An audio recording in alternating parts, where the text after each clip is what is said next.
Hello, everyone. Welcome. Thank you for joining. Tonight, we have Devin Galaudet, and he is the editor and publisher of the In the Know Traveler, which celebrates 17 years in August.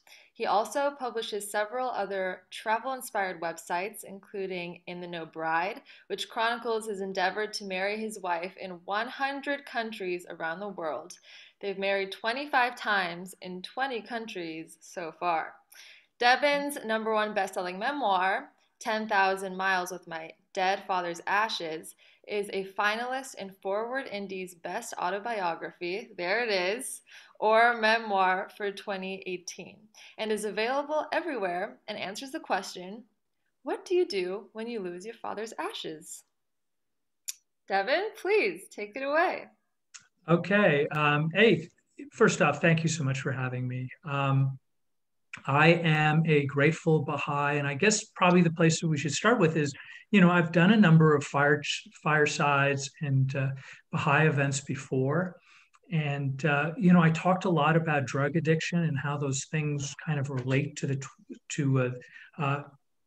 how the 12 steps relates to the Baha'i faith. Because to me, the Baha'i faith just sort of like fits me like a glove. It took me forever to find it. I'm not going to bore you with that long story, but I guess what I'm going to talk to you about is how it's going to kind of how it fulfills me, A, and B, how that sort of works out into my work life.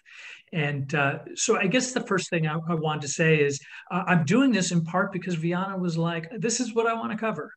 This is what I want to do. I want to talk about how Baha'i faith works in people's lives and in their careers. And I was like, okay, that's great.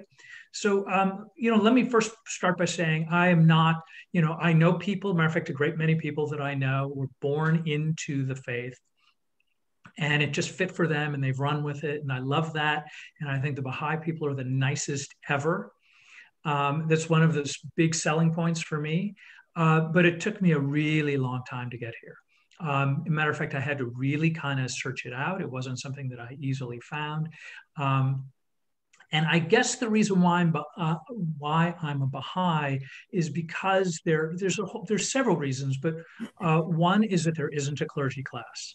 And the God that I was raised with was sort of like an angry white guy on a fluffy cloud, throwing lightning bolts at you if you didn't get it right. And then there was a whole bunch of mediators of that, let's say priests and ministers, and that's not disparaging them anyway. That was just sort of my perception. And so I didn't want them tattling on me, and I didn't want to tattle on them. And it was something that never gave me any solace or made me feel safe. When I found out that sort of the chief tenet is racial unity, racial equality and racial unity, gender equality and gender unity, all of that stuff was like, oh, this makes sense to me. This is how do we move forward as a race of humanity. And so that made sense. I remember, as I've told this story many times, that there isn't a clergy class, there really isn't a church per se. The church really turns out to be somebody's living room.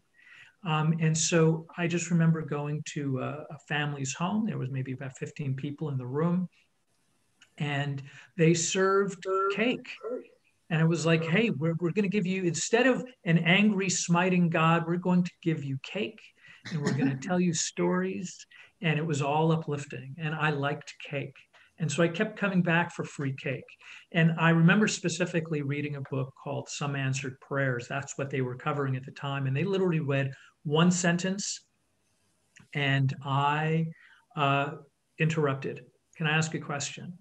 And I took up the next 2 hours answering every single question that I could.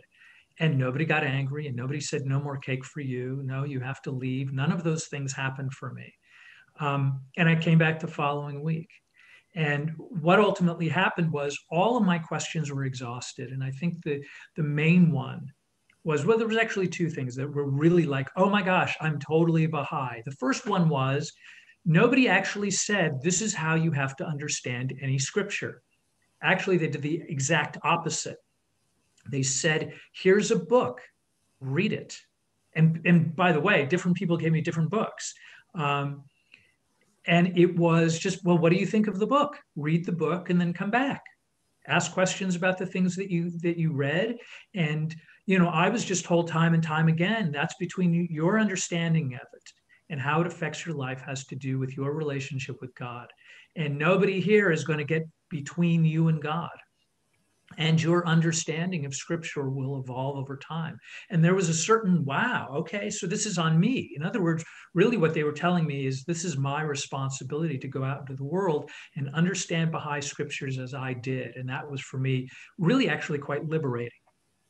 The other piece, and I think this was the home run ball for me, it was that there's a notion of progressive revelation. And that progressive revelation basically meant that every time that there was a change in our society of humanity. In other words, like Jesus showed up at a time where we started living in cities.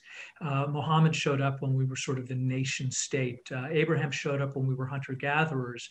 What was happening during these different times where these sort of like very important messengers showed up was that we were getting bits and pieces based upon what we were capable of that time. And kind of the best example I can give is that my daughter is now 21 years old. The conversations I have with her about life now are very, very different than the kinds of conversations I had with her when she was two. When she was two, she wanted crackers. She wanted cookies. That's what she wanted. She wanted cakes. She's like her father who wants sugar. And so my job was to say no. And sometimes I could explain it to a 2-year-old. And other times I just had to say no. And that didn't always go over well, but that was sort of my job. But now as she's older, I can have much more deep philanthropic conversations with her because she has the capacity to have those conversations. And that's really what was happening, is that I could really get behind this idea that as we evolve as a culture, as a people, and when I say people, I'm talking the whole planet, all 7.7 billion of us, we're going to keep having these conversations, and those conversations that we're having are going to keep evolving. And so I could really when I started looking at all of that stuff, I was like, oh, you know what? I am a Baha'i. And it took a while to get here, but I think it was worth it. And we were talking about Deb Kavanagh earlier. She helped me sign my card at the Baha'i Center. And it was kind of a very meaningful day because I'm not necessarily a joiner. And so that's sort of like my starting point as a Baha'i. And, I'm fasting today, hopefully, as many Baha'is are around the world. I just ate, so I'm probably a little bit hopped up on the food intake. And so I think it just speaks to me. It speaks to me consistently. So what does that mean? I'm a writer. As I said, here's my shameless promotion, 10,000 Miles with My Dead Father's Ashes, and I'm just going to give you my 30-second spiel on it, and then we'll talk more about sort of my own progress within it and process, is that my father was a liar, thief, and a con man. And for the first 25 years of my life, I tried to be just like him. Nailed it. And so what that means is by the time I was 25, my life was kind of a mess. And I didn't know why, because my father was an unreliable person, but he was my greatest hero. And he wasn't trustworthy, and I knew that. And I loved him to pieces.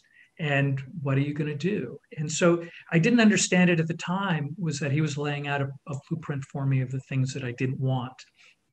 So his final request, according to his seventh wife, was to be scattered and returned home to the coast of Cadiz, Spain. But he was not from Spain. I took him anyway, and then I lost the ashes. Of course, that's a little bit of what the book is about, of me being ridiculous. But so I guess the important part is that, I became a writer. And one of the things that always, because I've gone through periods where it's like, oh, there's no God. There isn't anything to this. It's just random happenstance. And so I guess what I want to talk to you about how I got to writing that book, and because that's what I am, I'm a writer. And so I'll talk about different aspects of writing and how that manifests through me as a Baha'i, and what that means to me when I'm actually writing something down, which I do on a very daily basis. So the first place I have to start is I walked into a bookstore in Santa Monica, and there was a girl behind the counter. And within about 30 seconds, I was like, oh, I am deeply smitten by you. And so I started going to that bookstore very often. And she talked about writing. And by the way, when I was in the third grade, I was told, you will never be a writer. Matter of fact, very specifically, my third grade teacher handed me back a writing assignment and said, take a lot of woodshop classes. You will never be a writer. And I believed her. That was a terrible choice on my part, but it was my truth at the time. This is this older person. She seemed to know things, and she knew that whatever it was, that I did not have any talent for writing. And so I did. I took a lot of woodshop classes. My wife is very happy with me because I can fix everything in the house because I took all those woodshop classes quite seriously. Um, so I walked into this bookstore because even though I knew I could never be a writer, I knew that I loved reading and I loved storytelling. And I came from a storytelling family. And so I kept going to this bookstore in the hopes that I would get a date with this woman. Sadly, not a happy ending with her. But I kept going to the bookstore and we talked about writing and she talked about the things that she was doing. And I just remember on a lark, she said, oh, I'm taking classes at Santa Monica City College. And I thought, well, I could do that. Well, maybe I'll end up in her writing class. We become friends. And maybe years down the road, she could be my girlfriend. And won't that be wonderful?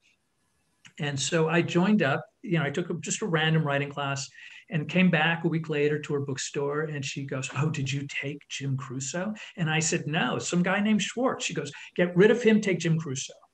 So I started taking Jim Crusoe's class, and I thought, well, if I impress Jim Crusoe, he'll tell her and she'll fall in love with me. And this is why I did this.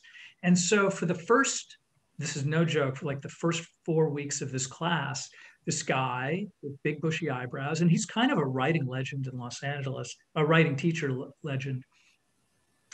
Every week, I would get literally, I would start a story that would say, hello, Sue. And then he would X out everything I wrote after Hello, Sue. And then the next page would be like just a big giant red X through the whole thing. And then on page 3, he would like cross out everything except fine, thanks, how are you? And then red X everything else out. And this went on for weeks. And here I am struggling to impress him so he could help me impress this woman who was not interested in me. And I remember sitting up. Oh, and here was the really insulting part. At the bottom of everything, he would say, great job. Keep it up. Keep up the good work. You just X through everything I just wrote. How dare you, miserable, angry person? At least that's what I told myself. And so one night it's 3 o'clock in the morning and I'm desperately trying to impress him. And I had this scene in my head where basically I'm stabbing him in the face with a fork. And so I wrote it all down. I killed him just murdered him in this little scene. And I turned it in like, ha ha, I've killed you, jerk. And so I didn't think about it. And then the following week happened. And then he came up to me and he put his arm around me and he walked me off to the side. And he goes, I was waiting for you to get it. And then he handed me back the paper. And I was like, huh. And I read like the first 3 pages. There was a couple red lines, but not much. And then it was like at some point, like 3 pages in, there was like a big red X. Nah. But those first 3 pages were like, okay, I could see what was happening. What was happening was that I had to kind of let go of what it was to be a writer. I had to let go of what it was that I thought writing was all about and storytelling. And more importantly, on a real deep level, what it was to live my life. In other words, I had to start turning off the filter of that thing within me that wasn't about writing the story. It was writing what I hoped you wanted me to write for you. So maybe you could validate me as a writer. It took a while. I'm not going to kid you.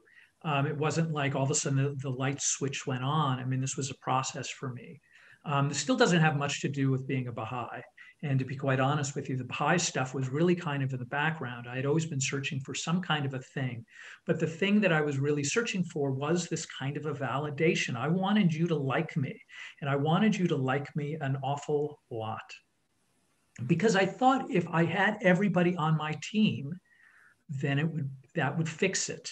It would fix this thing inside of my head. And the truth of the matter is, the woman at the bookstore, I don't really know. I just thought she was really, really cute.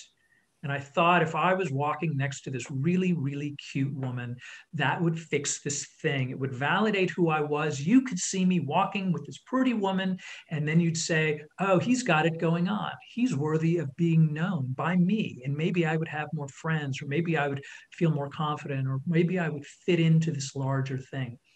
And what I didn't understand in those initial moments was, what I really felt is that there was this thing called God, and that would be ultimately the thing that would fill me.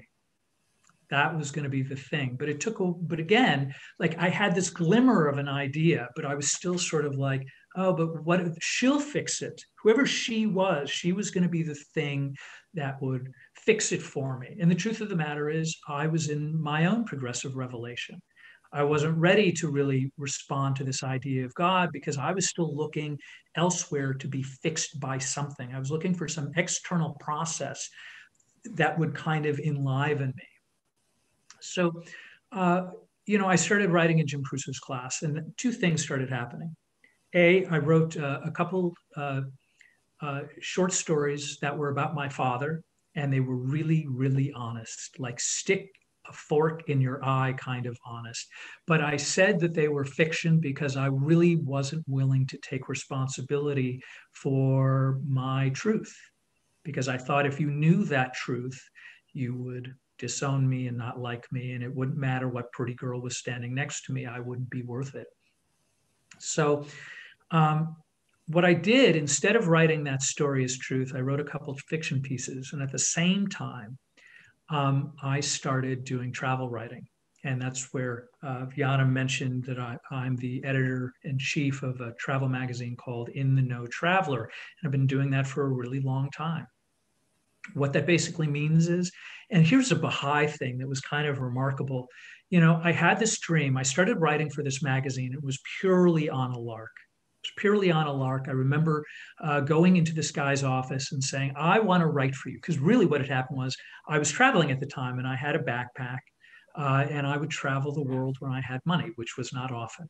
But I remember going to Iceland and meeting a woman who's now part of their parliament. It's a big long in the side, but she was one of those people who just got stuff done. She's like, I'm going to make a comedy album. She'd put together a comedy. I'm going to write a novel. And then she'd write a novel. I'm going to go sing a song. And she'd just do all these amazing things. And I received these letters from her, and I was like, I got nothing. I have nothing going on. I have no hope, and I'm totally lame. And I think I might even wrote that. And then she had said something. So I attached a story to one of my emails, and she goes, we have this thing. We're putting together a book. The submissions are over with, but if you could get me a story on Thursday, I will make sure it gets read. And I turned a little story in, and I didn't think it was very good, but it was probably the best I could have done at the time. And she didn't write me back, but 3 months later, I heard from an Italian publisher who basically said, the Dalai Lama's on page 52, and you're on page 108. And that was euphoria. That was one of and by the way, there was a period in my life where I love drugs. I love drugs and I love alcohol. I don't do any of that stuff anymore, but being accepted for this little publication that nobody's ever heard of this was the greatest high of my life. And so it was now I wanted to do that. So I marched my way into a travel, mostly because it was just like a friend of a friend. I walked into a travel editor's office and I said, I want to write for you. And he goes, I don't need you. And I'd say, but one day you're going to be in a bind. He goes, I'm not going to be in a bind. I have a million people who want to write for me. He goes, well, have you traveled anywhere great recently? And I'm like, no, but I still want to write for you. And he goes, it doesn't matter. I don't need you. And I said, one day, if you're ever in a bind, please think of me. I won't think of you, and I don't need you. And I said, I get that, but when you're in a bind, think of me. And 2 months later, he called me up out of the blue and said, hey, listen, can you be on a plane on Thursday to Mexico? I'm in a bind. And I said, well, how much will it cost me? And he laughed. Long story short, I went to that thing in Mexico and I wrote an article about this great resort. And that sort of changed everything because I turned in that article and, he made changes, right? And he started sending me out whenever he was in a bind. And he sent me all over the world. And I remember I was in St. Lucia, which is a tiny, tiny dot of an island in the Caribbean. And I basically was out walking around in downtown Castries, which is kind of a marketplace. And I remember this little tiny woman came up to me and took me by the hand. And she goes, Shirley thinks you look hungry. And she dragged me into her little kiosk kitchen that was like pots of bubbling ooze and food splattered on the ceiling and peeling paint. And she sat me down on this weird three-legged chair and made me a plate of food that was like enormous. And I took a mouthful of that food, and I don't mind telling you, it was one of the worst meals I've ever had in my entire life. It was inedible. However, Shirley and I talked about life. We talked about religion, and we talked about God, and we talked about a whole variety of things that really filled me. And I was like, that's why we travel. We travel because there's an outside chance that we're going to meet somebody like Shirley who will change our lives in the same way Brigida changed my life to be inspired to be a writer. And so I went back to that editor and I said, I want to write about Shirley. And I told him why. And I told him about people and humanity and how we needed to be connected as one, because that's why you go to a little tiny island like St. Lucia. And he said, that sounds incredible. I need 800 words on the hotel. Thanks. And so I wrote about the hotel and I wrote about Shirley. And this was at the time when the internet was still kind of new. And I just thought, you know what? I don't know what I'm doing and it doesn't matter. I'm going to write stories about people from other countries. Every time I go to a country, I'm going to write about a personal experience I have because I just kept going. I couldn't get it out of my brain that we are supposed to know each other. We need to know each other because here's the thing, like in the United States, we have everything. What don't we have here? It's fantastic, right? I think we're a work in progress to be sure, but I think there's a lot of great things too. So why would somebody from the United States travel to a place that has far, far less? Because we start connecting with humanity and we start finding out that people like Shirley are not only real, but they're real important. And they're people that we need to have in our hearts and in our prayers. And we need to root for them. And because we have so much, sometimes we need to reach down a little bit to help others find their way too. And in the progressive revelation idea, I need people that are sort of like further along in their process to reach down, to grab hold of my hand and help pull me up. And so I just saw it all as this kind of perfect jigsaw puzzle. Let's bring the world closer together. And so I started writing. And now that website's been around for almost 17 years, and I have articles on 193. I think we just got what did we get? I think we got Sierra Leone as a country. It's basically on the Horn in Africa, and it is not a tourist destination, but I think it's a place where you find experiences of all types. So that all said, I'm also a memoirist. And what I found, well, let me go back to the travel stuff, because I think the travel stuff is really important. What I started doing was kind of seeking out, because a lot of the travel industry, like the money, where the money comes from, it comes from the tourism boards, and that comes from taxes and grants and things like that. And they want you to see the big fancy Marriott hotels because those are the people who are like, ooh, travel writers, we want you to write about the Marriott in Istanbul, right? And by the way, all those places are fantastic. But because I write about what I do, I've made it very clear to anybody who has me out to write about their particular destination Part of my contract with them is always you have to just let me roam free for a day somewhere. And I don't care how that looks.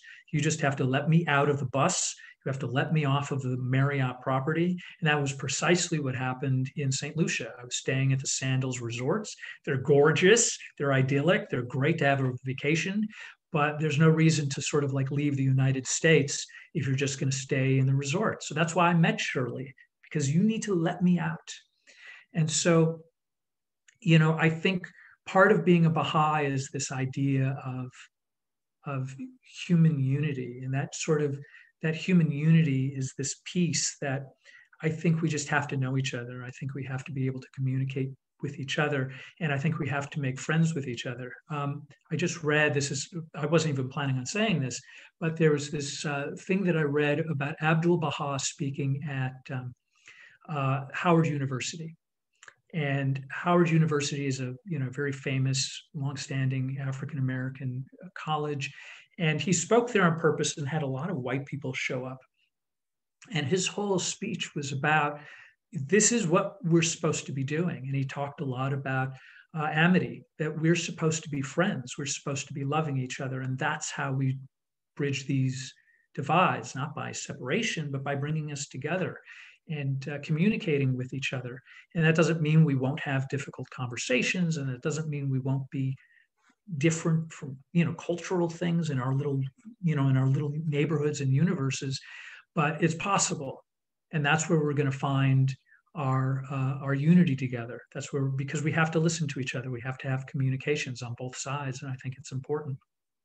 So in terms of me being a memoirist, things get a little bit more complicated for me. When I started working on those two stories that I had written in Jim Crusoe's class, I had to start embracing the idea that I had to kind of tell the truth. And the reason why I had to tell the truth, and so this is going to get a little convoluted, so bear with me a moment, is that if the goal is unity, that means I have to write the truth. And the way I look at that is that I have to write universal truths. So as a Baha'i, for me to write universal truth opens the door to the prospect that we can find unity together.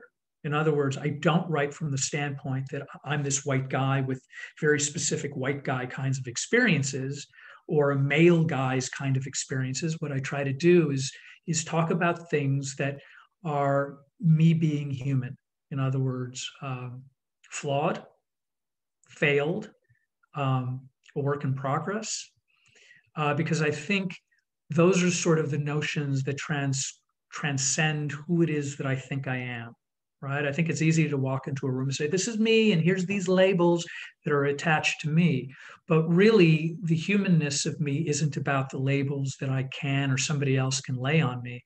It really has much more to do with sort of me taking responsibility. Matter of fact, these are some of the things, like when I sit down to write, these are a lot of the ideas that need to go in. Because anytime I write memoir, that means I'm telling you a truth about myself that I don't really want you to know. Because I'm opening the door of feeling uncomfortable, being embarrassed, letting you know that I am not as slick, hip, and cool as I want you to think that I am. That means I have to tell you sort of like, I have to go find a denominator about myself that has some authenticity to it. And of course, there's some days that I fail. Matter of fact, I probably fail more. That's why editing exists, is because I probably fail an incredible amount. But so I literally I want to reveal my flaws to you because that brings about more possible connection. And why that is, I'm going to tell you in a moment. I try to take responsibility for my actions. In other words, if I'm a jerk, I need to actually sometimes say, I was really being a jerk, just in case, to remove all doubt, I was still flawed. I try to tell you my truth. I am willing to make fun of myself. And I think the reason why I do it is for this particular sort of fancy word that I discovered a few years ago that's really important. And the word is reciprocity. Reciprocity basically means that I'm going to give a little and you're going to give a little. So that means if I reveal something about myself that is painful or uncomfortable, that will probably resonate with somebody who had a similar pain or discomfort in their own lives. And I didn't know this for sure at the time. I only knew it was true. Like the reason why I wrote the story about my unreliable, very difficult, very challenging father is because I read other books that were similar. Not necessarily losing the ashes, that just makes me a total knucklehead. But it talked about their own pain and their own difficulty, the things that made them human, right? Their emotional sides. There was a book by Mary Karr called Liar's Club. If you haven't read it, it's brilliant. It is a painful story, and I think she really sort of what I believe to be sort of set the benchmark for what memoir was supposed to be about. She wasn't famous. She wasn't David Hasselhoff. She was this sort of like regular English teacher and a poet. And she told an incredibly painful story. But that painful story was stuff that even though I wasn't like her, and even though I didn't grow up in a farm in Iowa, and even though I didn't have those kinds of connections with her, I could really connect to her humanness. And that was the thing. It was like once she tapped that, it was like, okay, now I need to tell my story and I need to claim it.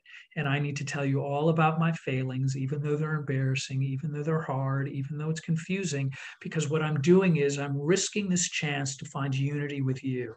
And even if you're not sitting next to me when you're reading the book, I've had a number of people reach out to me. Matter of fact, I'm meeting a guy tomorrow who literally wrote me, please, please, please, you don't know me at all, but will you sit and talk with me about my father for a half an hour?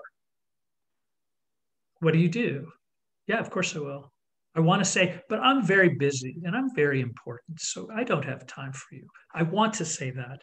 But the truth of the matter is, I think what I need to do is kind of dig down a little bit deeper so I can have this a conversation with him. I don't know. No, I don't know him. I don't know him at all. I don't even know how he found me. Um, but that doesn't really matter. My job again is about how do we make connections to enliven people and to bring us together a little bit by little. I don't think it's going to be an easy thing. So, what else do I do in terms of how this affects my writing? Is that I write for my audience rather than to them. In other words, I take them into consideration. Quite literally, when I was putting my first book together, I made lists of the kinds of people I thought that I could conceivably help. That was a bit of marketing. Like at some point, my book publisher wanted to know that list. But really and truly, I made that list because those are my people. Those are the people those are the people I need to write for. That's the people I have to write these kinds of specific truths to, so that we can connect. So it's about bridging gaps. And probably one of the more important things is that I wanted to share solutions. In other words, here's all these ridiculous, terrible things that happen. Here are all of my terrible choices, all of my mistakes, and here's how I fix them. And this is what I did to improve upon my life. So maybe somebody reading that, even if they like connect with the hopelessness, might read something and go, huh, I might be able to do that too. And maybe my life will improve a skosh because of that. So I try to have that thing in the back of my mind. I also try to recognize that people are in their own progressive revelation. In other words, sometimes I'm going to reach somebody like they're just going to get it. And then I also have to realize that maybe they're not going to get it today. And that is across the board. I mean, the problem with unity, it's all of us. It's not just the people that I agree with, or it's not just the pretty girl behind the counter at the bookstore. It's all of this stuff. It's all of these things that I have to keep kind of going over and over again and realize that there's this bigger picture. And so we don't let somebody fall by the wayside. We have all those challenging things. So I work towards the reciprocity, which I believe leads toward unity. And ultimately, I try to make friends and accept people who they are. And so these are, to me, anyway, going back to some of the basic tenets, is that I get to read and explore this stuff and understand it however it is that I can and do in this particular moment in time. And then maybe I'll glean a little bit more later. As a matter of fact, I meant to read this a while ago within this presentation. I didn't, so I apologize.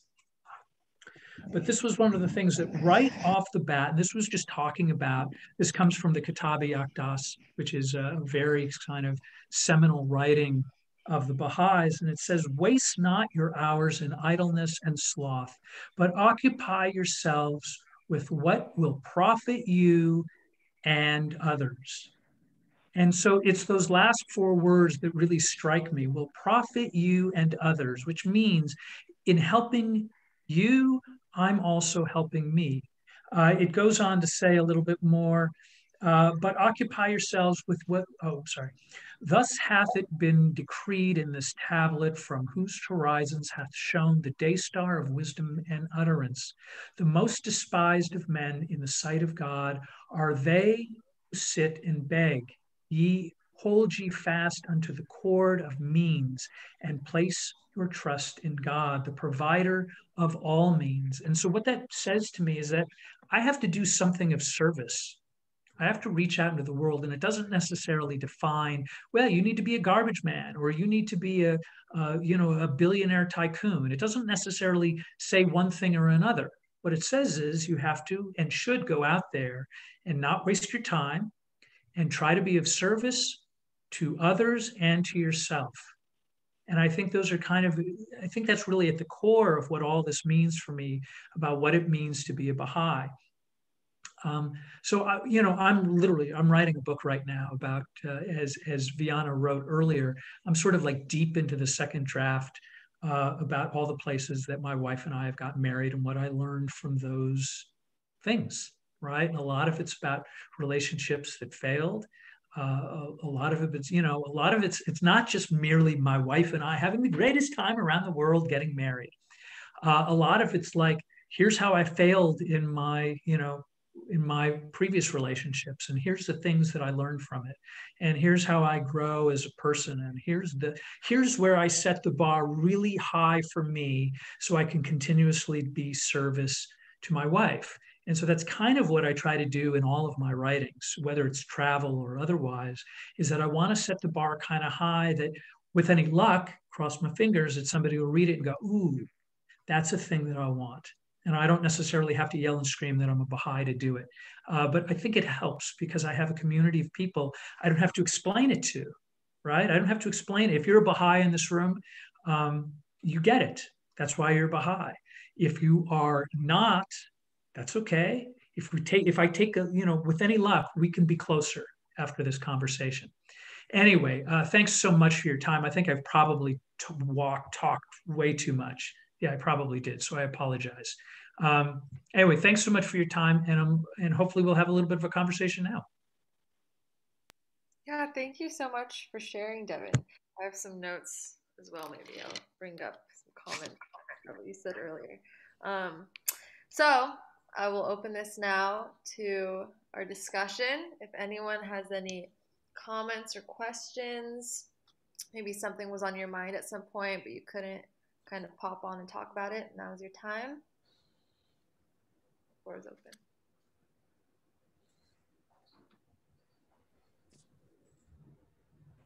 I just want to say I really loved hearing you speak. I go to so many talks in the Baha'i Faith where it's a bunch of people that are science-based backgrounds.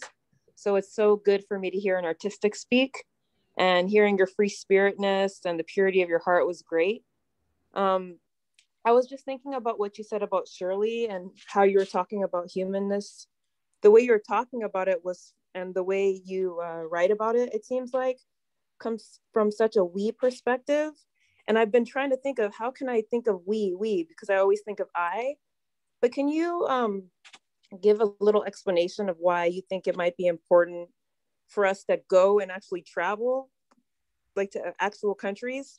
Because like nowadays with interconnectivity, it seems like we could just, meet them on Zoom. But through you speaking about your traveling blog and actually going to those countries, can you speak about the importance of going to another person's country to bridge the gap through humanness? Yeah, I can. I think because it's one thing to invite somebody into my world. It's very different to go into their worlds. Because, if we're meeting on Zoom, we're missing one really critical piece, and that's context. In other words, if I'm going to Brazil, or if you're going to Brazil, you have to understand that they have measures of poverty that we do not here at all. And it's really important that when you go to Brazil, there's a different measure of crime. There's a different measure of how people sort of like live their daily lives. And I need to see that. Not because I need to feel bad about what's going on in Brazil, as an example, right? Because I can point at many places. I remember going on a drive over a hill in Guatemala, and literally it was like tied together cornflake boxes. And it's a measure of people who are living lives right now that's just like, it's very disheartening. And at the same time, those people that I spoke with my terrible, terrible Spanish, were all smiling and happy. Now, are they smiling and happy all the time? Probably not. They're like me, and I can be a bit of a malcontent. I think it's important to see people how they live. I think it's important to go to places because it broadens you. I remember interviewing a guy, one of the best interviews ever. I interviewed a guy, and it's in his passport, it says the Wizard of New Zealand. And the Wizard of New Zealand, he's ridiculous. He's a wizard. And he has, as he would put it, he has multiple degrees in wizardry from New South Wales and Auckland University and some other places. And one of the things that he talked about in terms of traveling, and he specifically talked about this idea of rucksacking and, it's backpacking. So I went backpacking, and what he said is that we should be required to backpack in some foreign country. And the reason why you do that is because you're going to land from the airport and you're going to be like, okay, well, where's the bathroom? And where do I take a shower? Where am I going to sleep tonight? And how do I change money? And what am I going to do? And how do I get out of this airport? And what will end up happening is you will not miss a meal. You will find the bathroom. You will find showers. You'll find a place to lay your head, even if it's in a bus station or a barn in Austria, which I've done on more than one occasion. You figure it out. And one of the big things that I think that you figure out is that people can live their lives not like you and not like your expectations, and find that they're still capable of thriving. And so one of the things that the Wizard of New Zealand said to me was, he goes, and secretly you will tell yourself that I could land in this place and not know where anything is and not speak the language and not know anything, and I'll get around just fine. And secretly you'll tell yourself you can do anything. And for me, that was a really inspiring thing. That's why you travel to other countries, I believe, is that you will teach yourself that you can make friends with people who don't speak your language. I remember having a very lengthy conversation with a German guy. I don't speak German. With a German guy who couldn't speak and was deaf, which is, I don't know, but we did it. We did it in a youth hostel in Ireland, and we talked about golf. And we talked about all kinds of things. And we just figured out ways to communicate, even though it was absolutely difficult. But it was worth it. And he's one of those guys. I will remember those kinds of people that sort of like when I had to go through something difficult. And, the way I look at it now is that a lot of these people I met through some kind of measure of adversity. A lot of people, like when I was talking about this woman, Birgitta, literally, she is a parliament figure and the leader of the Pirate Party in Iceland. And she is friends with the Dalai Lama, which I find insane. But I met her because I had this dream that I needed to go scream naked on a fjord in Iceland. And at the time, the way you could find somebody was from Iceland on the internet. I mean, this is 25 years ago. You had to find somebody that had a .is extension at the end of their email address, and that .is would tell you they were from Iceland. I spent days cultivating a list of 175 Icelanders, and I wrote them all the same letter. Hi, my name's Devin. I'm coming to your country, and I don't know why. And I don't really want anything from you. But please, if you can take a couple minutes, please tell me what's your favorite thing to do in Iceland? What should I eat? What should I drink? Where should I go? And if you have no clue of what I should do, please wish me good luck because I'm really excited about coming to your country. I sent them out one email at a time, and I got one response. And that was from Brigitte, who lived in Reykjavik. And she met with me, and I met her son, and we hung around, and we stayed pen pals for years. And then she became sort of like a big political figure over there. But you just don't know who you're going to meet.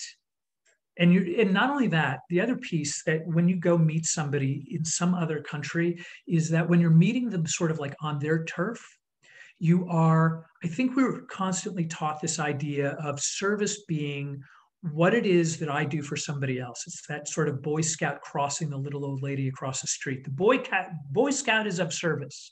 I would argue that the little old lady is being equal service. In other words, I'm giving somebody else when I travel somewhere else the opportunity to be of service to me. And it's that reciprocity. I'm going to say, help, I don't know what I'm doing.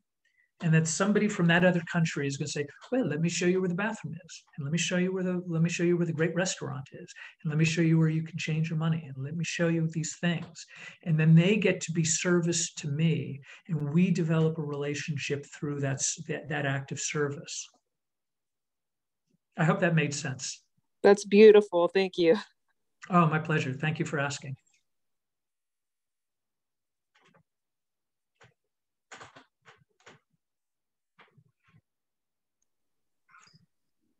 I just want to add, I really appreciate the way you presented, because it shows just sort of this organic process that's a natural way of serving and being part of and connecting, which makes it very, very real, more authentic, because it's, you know, it involves a lot of different challenges that on both sides, the receiving end or yourself, to learn and gain from. So I think that's really awesome. Really nice way of tying it also to service and which I think it was Netta, I'm not sure, I apologize, but I versus we. So I appreciate it. I really enjoyed it. Thank you so much. Oh, thank you so much. You know, I wanted to kind of go back to that I versus we thing. I think, you know, one of the things that my website In the Know Traveler does, and as a memoir, really it's all based on I.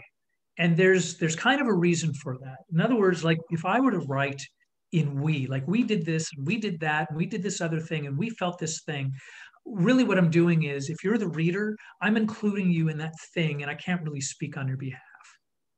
What I can do, instead of saying we should feel pleasant about this and we should do all these other things, I'm kind of putting things, I'm sort of pigeonholing the reader into feeling and thinking in a certain way. And when I talk about I can talk about myself and my experience and let you in on the process that allows it to become the we. And I think that's kind of like, for me anyway, that's kind of like the key little piece of language. You know, I think what we do is we try to teach others by pointing at them and going, you. And I don't think that necessarily works. I think it's much more powerful if I just talk about, here's where I'm coming from, and here's my hopes and dreams, and here's how I think the world could be a better place, and here's a little solution that I think might work. You can totally disagree with me and you've lost nothing. But if you identify, maybe we create a synergy where we can now walk and move together in the same direction, which again, you know, getting the unity thing is going to be some work. I don't think it's going to be in my lifetime thing, but I think it's possible.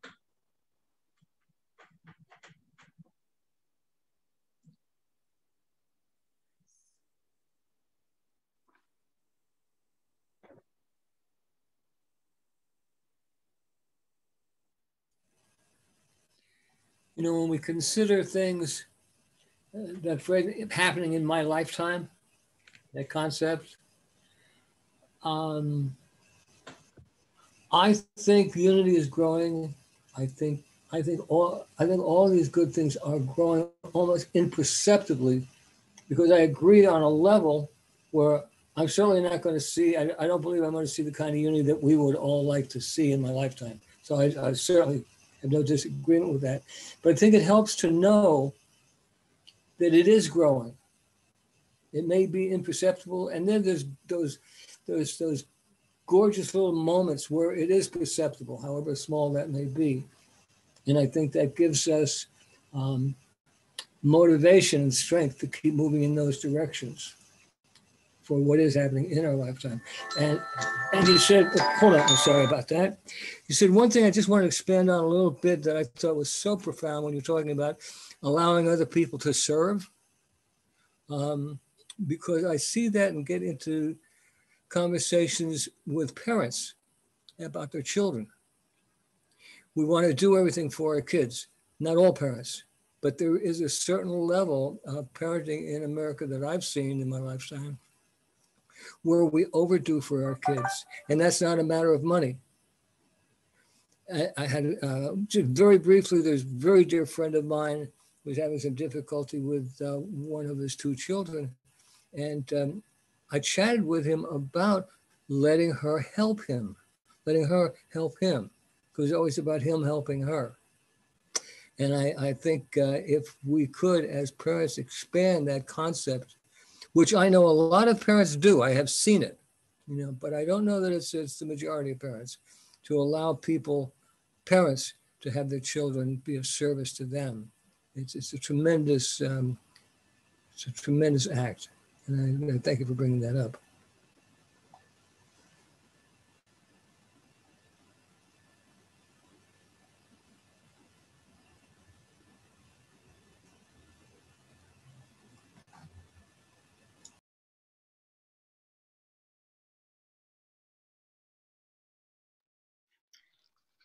Something that stood out to me was I'm taking this Ruhi for junior youth to be an animator, and we're going over the idea of confirmations. And there's a story of this boy who's learning about confirmations, and as he's learning, it happens to him and he starts to recognize it. And it was from him first, like fixing a broken bike and being able to fix it when he thought he couldn't, and then meeting a mechanic who then offered him a job to work part-time, to then, once he accepted it, he continuously got these new open doors. And your story was like just perfect, like you were that boy in the Ruhi book, where the confirmations were just so beautiful and evident. Like first it was the writers club, or first it was you thought you couldn't be a writer at all because your teacher said you couldn't.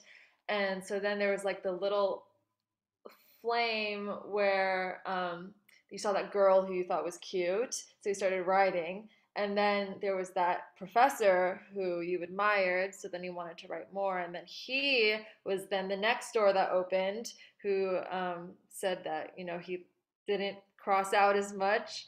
And then there was the guy who was in the bind, and all these doors just started to open every time you accepted one. There were more to open, and that was just like such a beautiful demonstration of what confirmations are and how they work and flourish. And now you're an author with these books and traveling, and it's grown into a beautiful flower. And so that was really like a perfect demonstration of exactly how confirmations work. I had a thing happen recently that was kind of fun. And I don't know if I'm going to do it justice, but I hope it's okay that I tell like a 3-minute story. So about 6 months ago, I started writing songs when I was like really depressed, when I was like a little kid, like a teenager. And so I had worked on these songs and went into a studio with them 30 years ago. And so I went into my garage looking for those original tapes, and they weren't there. And then I thought, well, I remember being Facebook friends with the guy who was the original engineer. And so I wrote him on Facebook, and it took him a week to get back to me. And he goes, I'm never on this thing. And I wrote him and said, hey, there's no chance, but you don't happen to have those tapes, do you? And he goes, oh, no, that's ridiculous. Why, I can't have, that was 30 years ago. He wrote me back a week later, and he goes, well, it turns out I went through my garage and I have your tapes. The problem is nobody has the machines that plays those tapes anymore. Like I wouldn't even know where, I couldn't even tell you where to look. And so I went to a couple pawn shops. I didn't find any of these. They're like this weird, obscure 8-track machine that they made for like a 2 or 3 year period. He called me back 3 weeks later and said, "You'll never believe what happened. This friend of a friend said, do you know anybody who could use this type of machine? Because I need to put it somewhere for like a few months." And my friend said, "Well, I'll hold on to it." And he calls me up. He goes, "I could transfer you those original songs that you did 1,000,000 years ago. It gets better." So he's like, "Well, but I still want you to come and pick up your tapes. I'm in I'm no longer a sound engineer. I'm a mailman in some small town outside of Santa Barbara." So I said, "Great." Literally a week later, my daughter calls me up, who's on spring break, and goes, "I'm in Santa Barbara. Would you drive up here and meet me?" So I went up and drove her, went up there and picked up the tapes and all that stuff. I drive everything back down with me. And while I'm down here, I'm just on a lark. I haven't taken guitar lessons literally since I've been 12 years old. But all of a sudden this year, I thought, I should do that. So I take a guitar lesson from this guy who's this session player in Brooklyn, who I would never be able to get as a teacher unless it was COVID. Like he said, "I don't give lessons, but well, I'm not playing any music, so I'll give you a lesson." So he gives me a lesson while he's playing this thing on the guitar. And I'm like, oh my God, that's the lick I should have played in this song that I wrote 30 years ago, that I now have a copy of this thing. So now I'm practicing this guitar lick. So I go back and I'm thinking, I need to re-record that song, but now I have all the stuff transferred so I could use it in a today moment. So I need to go back 30 years ago when I was playing this, when I was recording the song. I recorded like a half a dozen songs, and I had a buddy of mine come out, and he played on a completely different song. Great guy, love him to pieces. And he had died literally 2 weeks before. Like he died 4 months ago or something. Sweet guy, great guy. And so I pull out this different song and I put it all up into this new sort of system that's all digital. And sure enough, the guy who played on a different song, and I don't remember it for the life of me, played on this song with the guitar, with the new guitar lick from 30 years ago, and he had died 2 weeks prior. So here's this whole song. As far as I know, he never recorded on it, but he played on that song. So I had him. So now it's me and him sort of like, he's almost like coming back as a ghost for me to play on this song just for me. And I would have never found it if it wasn't for the sound engineer turned mailman, if it wasn't for my daughter who just decided to go to Santa Barbara, it wasn't for that guitar teacher who doesn't give guitar lessons, but gave one to me, playing this very specific lick that inspired me to go look for this particular song, all so I could find my dead friend playing solo guitar over the top of this song that I had played. And so, for me, it's just one of those moments in life where it's like, oh, all this stuff comes together. Like, it's very easy to say, oh, science, it's all happenstance. We're just, we just happen to grow on the spinning rock because there's water on it. And then there are these moments like, yeah, there's something else. There's something else. And it's those little moments that give me, that give me a little bit of hope, And by the way, I like that song that I did. I went back and, played that guitar part and cut up my buddy's guitar solo over it. And it was like, all right, right on. The universe works. Is your song on YouTube or anything? I'm going to put it on because here was the thing that I was thinking of when I was thinking of like, well, what am I going to say? Because this is art and it's weird. And I'm a Baha'i, but what the heck do I know? I don't know anything. So I was thinking, part of the reason why I write books is because I'm writing for a 12-year-old me, and I'm writing for people who probably need to read the story about me so it can give them a little bit of hope, right? And that hope, I think, is that central piece that allows us to come together as people. We need hope. If we don't have hope, what do? We isolate. We go off on our own in different little quiet directions and, while away our lives and stuff. And so, my thing is I wrote all these songs and I don't want you to hear them at all. I don't. And now I'm realizing that that's the opposite is true. Like initially it was like, oh, I'll like, I will leave them in a vault for my daughter to find after I'm dead and she can listen to them by herself and go, wow, my father was really untalented. She could do that. But now I'm realizing, maybe I just need to throw it out there because maybe there's a line, maybe there's a weird line in a song that will make a difference even for a split second in somebody else's life. Maybe. I mean, maybe I'm wrong, but I think it's just I think it's part of that job of how do we just keep taking action, right? I'm a big believer that we take action and God supplies the results. So, if the song is terrible, then you get to go, oh, I remember that idiot guy, Devin. Yeah, that's a terrible song. And that'll be yours, right? You get to own that thing. And I get to say, oh, yeah, that's a terrible song. But maybe there's somebody else somewhere out there. And so really, it actually is a requirement now for me to make sure that I put it out there, even if it's for some other person to say to themselves, that's a terrible song. I could do way, way better than that. And maybe I need to. Do you know what I mean? Like, I think we fit together. Like, it kind of goes back to my own father, who, again, I love him dearly. I think he was a really fascinating character. Really, I mean, listen, I spent a number of my years writing a book about this guy. He gave me the blueprint of everything that I didn't want.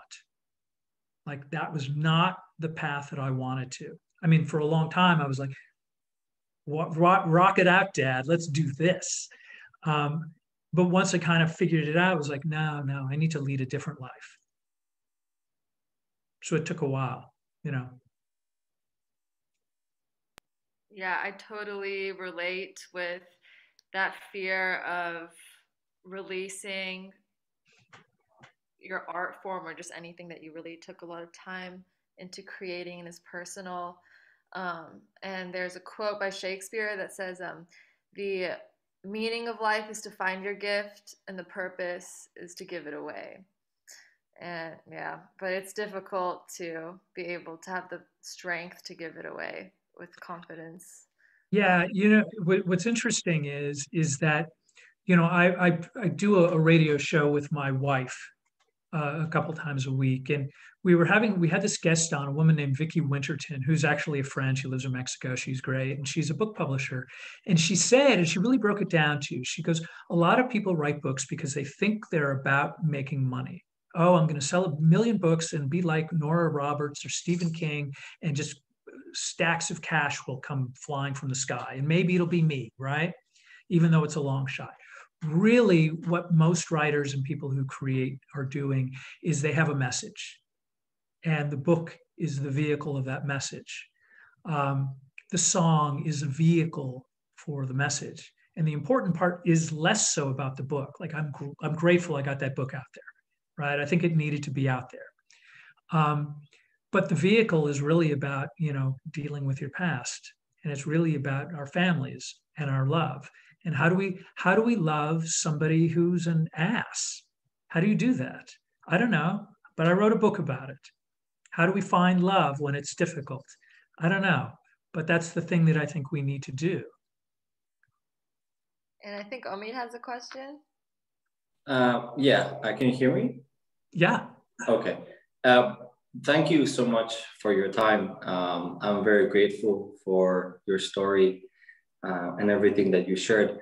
I'm certain that as a writer, you probably have certain sensitivities to written works because of what you do.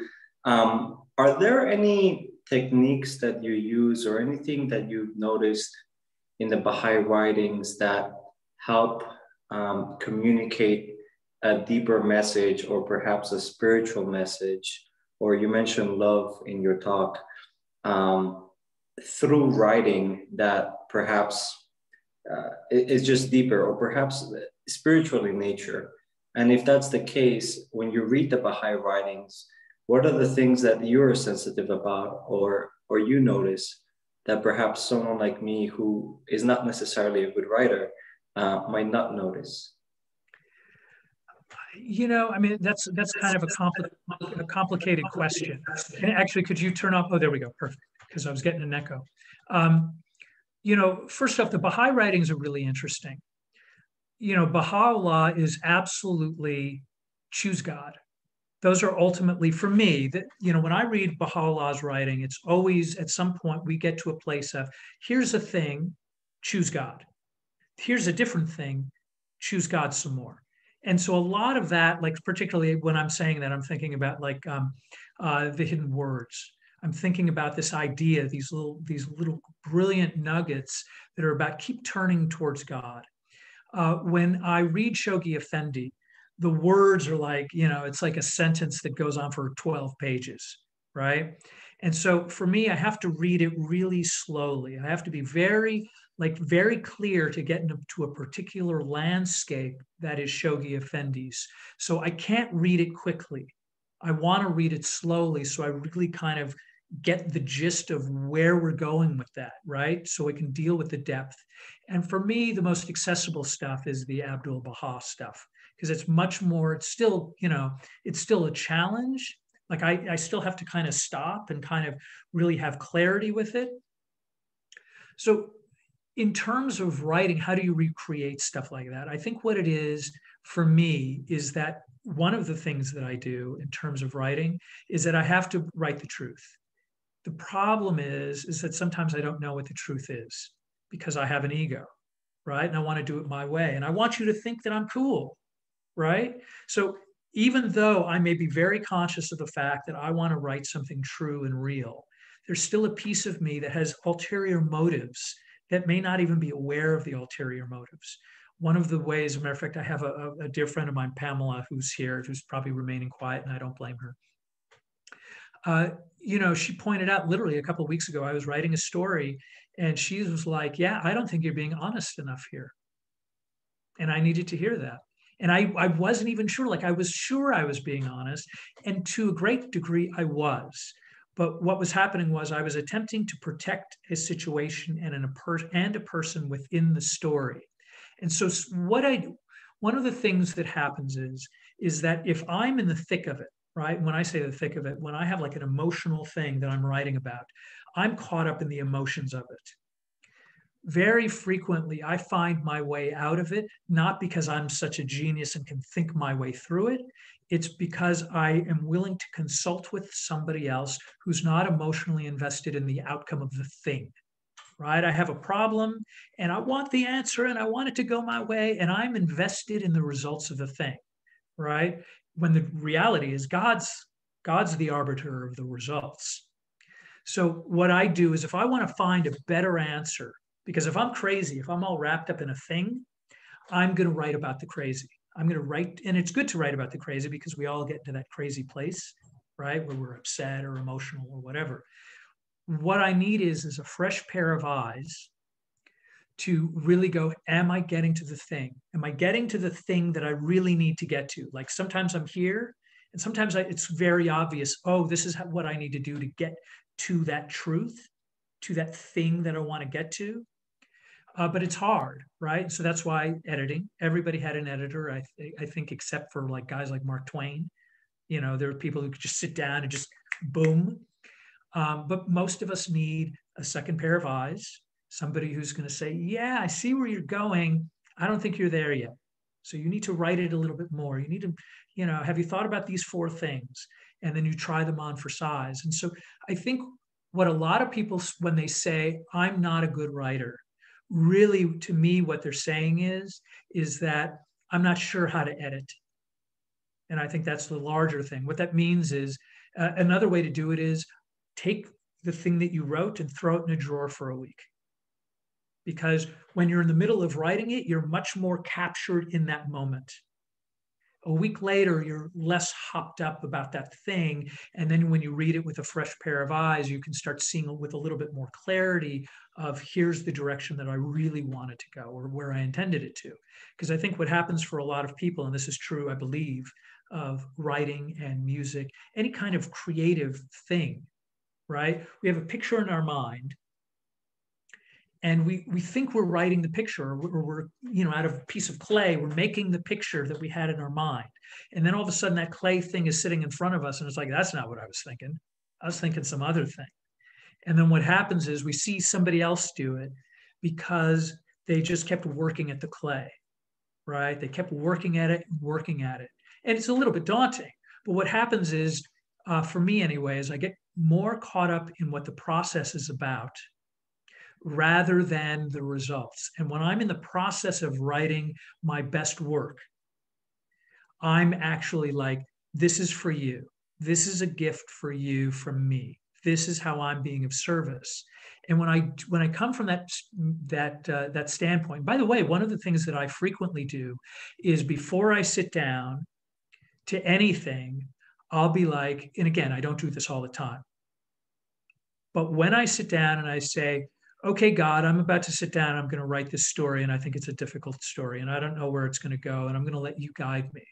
And even if I think I'm saying something that's going to be a little weird, I'm going to push the envelope a little bit. And then I have friends like Pamela who's going to like, okay, reel it back in, Devin, reel it back in, or be a little bit more truthful here, dig a little bit deeper.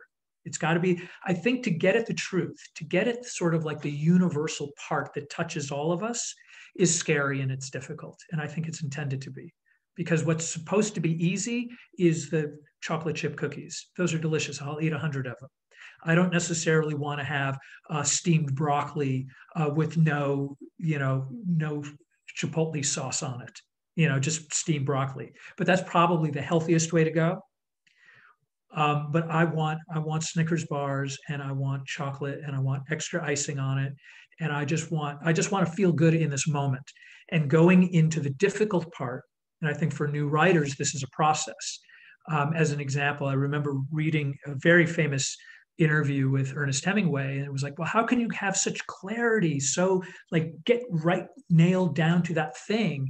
And he goes, well, because I spent 20 years writing out all the garbage. I think he used expletives when he described it, but that's sort of the paraphrase, is that you just keep doing it and you don't judge that process. You just dive yourself into that process and don't worry about whether or not you're a good writer. Here's what I can tell you for an absolute fact. Miss Jones, my third grade teacher, was wrong. It took me 50 years to figure that. She was wrong. So if you think you're not a good writer, there's a good chance you are wrong. And if you let's say you have a story, doesn't matter what the story is about, you want to write a cookbook, you have to cut yourself some slack and just sit down and write your cookbook or write your story, whatever it may be. Does that make sense? And hopefully that helps a little. So I think we have time for one last quick comment or question. Sorry, I'm a long-winded guy, so you get long answers. No, we love it. That's what we're here for. I really like your mention when you said like, this is me doing my service, because as a Baha'i sometimes who just loves to read and like write about my feelings, like I wonder like what am I serving? What am I doing? Because sometimes like other way people do service, like the thought of it just gets me exhausted. And just thinking about how Abdul Baha says truthfulness is the foundation of all human virtues, and how your like service is truthfulness, and the aspiration of it was really nice for me. So thanks. My pleasure. And I would actually go on to say that even if you don't attempt to publish your works, if you're a writer and you're just journaling, but through your journaling, you are getting towards your own truth, a truth that you'll be able to express in another way. Maybe it's to support a friend. Maybe it'll be, something that you can do for family or whatever, even for a stranger. I met a woman who gave away her kidney to a stranger. blows my mind, the capacity of our humanness, and I absolutely love it. And so I think that if you just keep journaling, even if it's not to do something professionally or not to write it, put it out in the world, I think the closer you get to your truth, the more you get to share that truth with other people.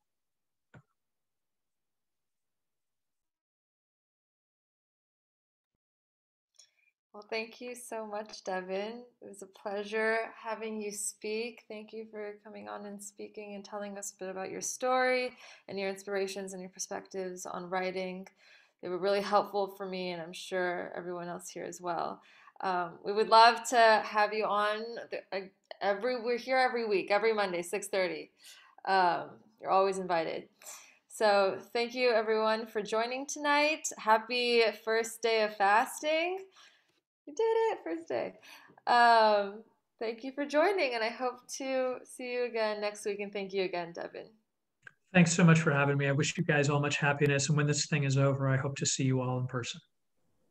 Thank you so much, Thank you. everyone. Thank you. Bye. See ya. See you.